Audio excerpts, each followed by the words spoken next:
The way we dress is important in identifying who we are. It helps us to maintain healthy bodies. It is important to dress well in all we do and in any event we undertake.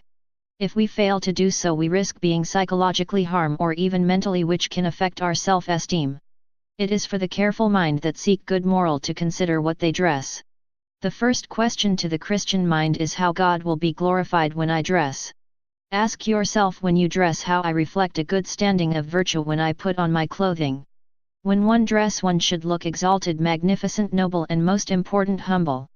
Our body parts must be carefully covered and not showing any prints of our genitals and curves. It is important that we used right clothing for the right situation, whether it for the weather, work, a formal occasion, or a calibration. So we reflect an right image for the given situation, so we don't take God's name in vain.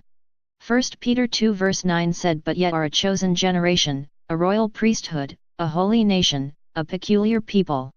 Exodus 28 verse 1, "And thou shalt make holy garments for Aaron thy brother for glory and for beauty." These texts address the need to dress properly as the sons of Aaron who were priests, so we who are called under the royal banner of Christ to be priest must dress for God's glory and beauty.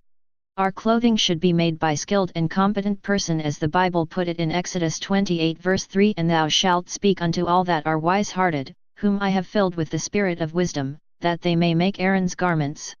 Clothing should be made and worn by people who are wise and full for wisdom.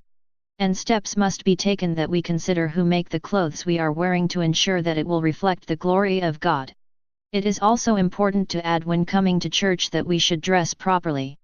Exodus 20 verse 26, "Neither shalt thou go up by steps unto mine altar, that thy nakedness be not discovered thereon." God gave instruction concerning making altars which included the absence of steps, so the priest nakedness will not be showed.